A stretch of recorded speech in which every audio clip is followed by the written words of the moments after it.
FM, CGFM na Classic FM 103.3.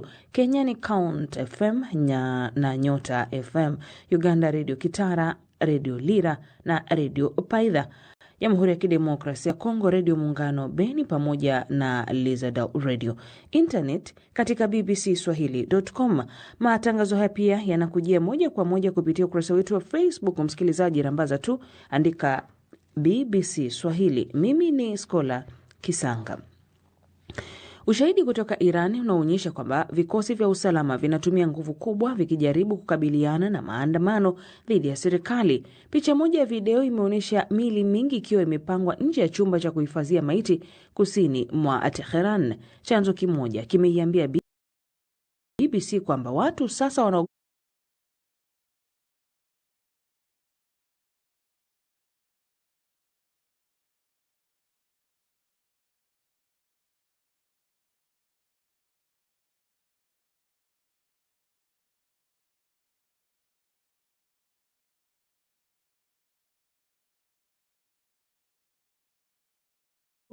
hata kutoka nje mitaani. Phyllis Mwate anaarifu zaidi. BBC imehesabu takriban mifuko 180 iliona miili ya watu katika picha za video kutoka karibu na Tehran. Shirika la Marekani la Human Rights Activist News Agency HRANA linasema limethibitisha vifo vya waandamanaji 495 na maafisa 48 wa usalama kote nchini. Watu wengine zaidi ya 10,000 wamekamatwa katika kipindi cha wiki 2 za machafuko. These individuals are arbitrarily arrested. They are transferred to unknown locations. Marekani imetishia kushambulia Iran kufuatia mauaji ya waandamanaji, na rais wa Marekani Donald Trump alisema kwamba Marekani iko tayari kusaidia huku Iran ikielekea kile alichosema ni uhuru.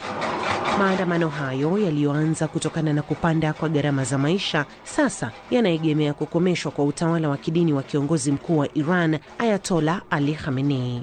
Mwanasheria mkuu wa Iran alisema mtu yeyote anayeshiriki maandamano atachukuliwa kama adui wa Mungu, kosa linaloadhibiwa kwa kifo, huku Ali Khamenei akitupilia mbali matakwa ya waandamanaji na kuwataja kama kundi la wahuni wanaotaka kumfurahisha Trump.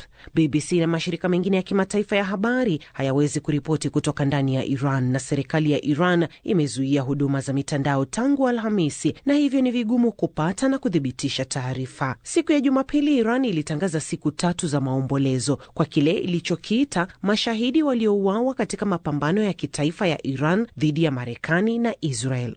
Tutaangazia taarifa hii kwa kina hapo baadaye katika gumzo. Asante Phyllis Mwate.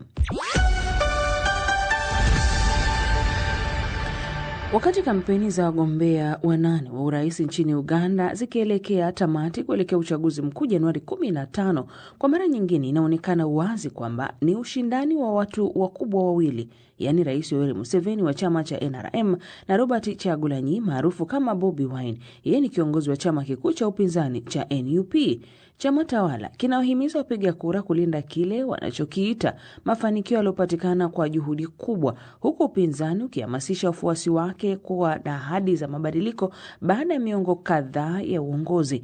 Hapo awali nimezungumza na mwandishi wa BBC David Nkya ambaye yuko nchini Uganda, na anaanza kwa kunieleza hali ilivyo sasa na kile kinachoendelea kuelekea uchaguzi mkuu hapo baadaye Januari 15 mwaka huu. Tumefika hapa Jumamosi ile tarehe 10. Tumeweza kuzunguka baadhi ya maeneo licha kwamba ilikuwa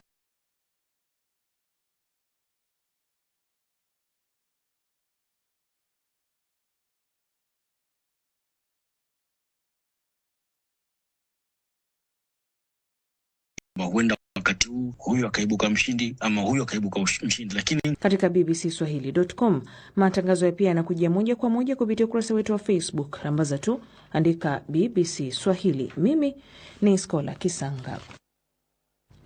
Rais wa Marekani Donald Trump amesema kwamba nchi yoyote itakayofanya biashara na Iran itakabiliwa mara moja na ushuru wa 25% kwa biashara zake zote na taifa hilo.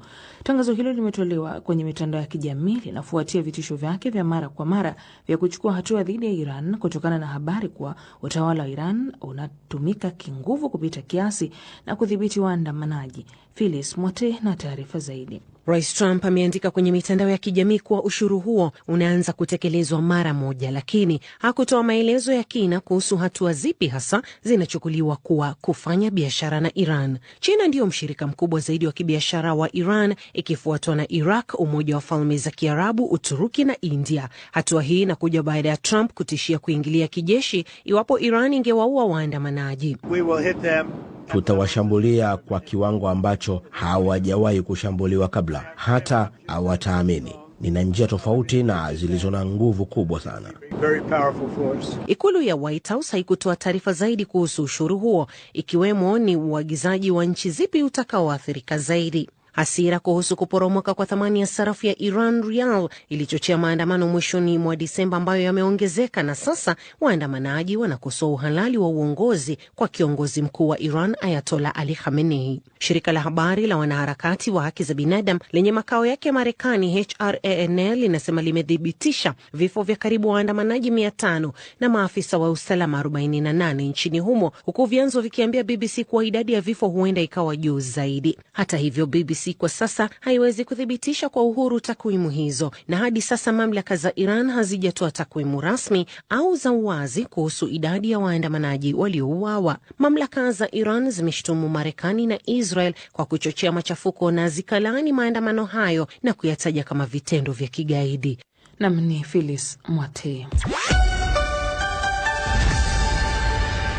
Leo ni siku ya mwisho wa kampeni za uchaguzi mkuu nchini Uganda. Tume ya uchaguzi inasema karibu wapiga kura milioni 21.7 wamejiandikisha tayari kushiriki uchaguzi huo.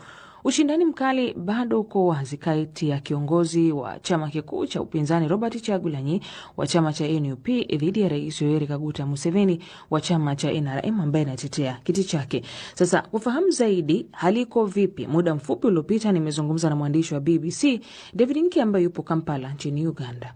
Kikubwa ambacho kinatarajiwa hii leo ni uwepo wa Rais Yoweri Kaguta Museveni kufanya kampeni zake za mwisho katika uwanja wa Kololo hapa Kampala. Zinatarajiwa kuwa ni kampeni kubwa baada ya jana kuwepo kule magharibi mwa Uganda, lakini leo hii sasa anatarajia kuvuta umati wa watu wengi na kuhitimisha kampeni hizi, akisema kwamba sasa ana lengo la kuhakikisha kwamba anafanya muhula wake mwingine ambao ataiweka Uganda katika njia ambayo kila mmoja ataweza kunufaika na kile ambacho anataka kukifanya. David Nkya, leo ni siku ya mwisho ya kampeni za uchaguzi zinahitimishwa kama ulivyosema. Pengine tume ya uchaguzi nchini Uganda inasema nini hasa kuhusiana na mwisho wa kampeni hizi, ikiwa ni mwanzo kabisa wa maandalizi ya uchaguzi mkuu wa baadaye tarehe 15 siku ya Alhamisi? Mwenyekiti wa tume hii Jaji Simon Byabakama amezungumza na vyombo vya habari na amesikika akisema kwamba kila kitu kimeweza kwenda sawasawa, na kuanzia Jumatano sasa wataanza kusambaza vile vitendea kazi, kuanzia zile karatasi za kupiga kura, yale maboksi kwenda katika sehemu mbalimbali za nchi ya Uganda. Lakini anasema kufikia sasa tayari zoezi zima na maandalizi yameshafikia ama yamekamilika kwa 100%, na kinachofuata sasa ni kwa raia wa Uganda wenyewe kuweza kutimiza haki hii ya kidemokrasia, kuweza kumchagua kiongozi wanayemtaka. Na pengine sasa ikiwa ni siku ya mwisho kabisa hizi campaign, David Nkya, hali ikoje hasa katika mji mkuu wa Kampala, ikiwemo masuala ya usalama na mambo mengine kwa ujumla wake? Kwa kweli Skola, ulinzi umeimarishwa katika maeneo mbalimbali ya jiji la Kampala, na ukizunguka katika baadhi ya maeneo utakuta kuna vikosi vya polisi, wanajeshi wakiwa katika magari mbalimbali, na hata baadhi ya maeneo wameweka mahema kabisa ya muda mfupi, ikiarifiwa kwamba atakuwa anahakikisha kwamba kamanda wa polisi ama mkuu wa polisi Abbas Byakagaba akisema kwamba katika kituo cha anga cha Al Udeid nchini Qatar, huku rais wa Marekani Donald Trump akitafakari iwapo itachukua hatua dhidi ya Iran kutokana na tuhuma za ukandamizaji wake dhidi ya maandamano ya kuipinga serikali. Maafisa wamekiambia kituo cha runinga cha CBS ambacho ni mshirika wa BBC kwamba kujiondoa kwa Marekani ni hatua ya tahadhari. BBC inaelewa kuwa baadhi ya wanajeshi wa Uingereza pia wanaondolewa na ubalozi wa Uingereza nchini Tehran umefungwa kwa muda.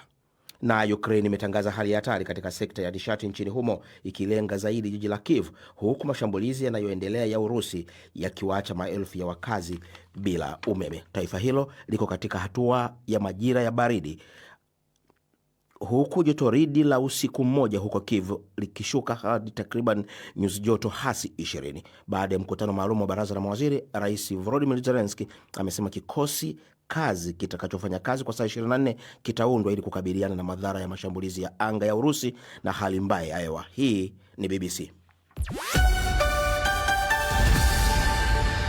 Ni Florian Kaijage huyu amekusomea muktasari wa habari za ulimwengu. Unasikiliza Amka na BBC kutoka idhaa ya Kiswahili ya BBC ikikutangazia kwenye FM na redio wa shirika. Nchini Uganda tusikilize kupitia redio Kitara, redio Lira na redio Opaidha. Tanzania ni pamoja na CJFM, Classic FM, Radio 1 na Radio Free Africa. Nchini Kenya ni Count FM 90.3 na Nyota FM.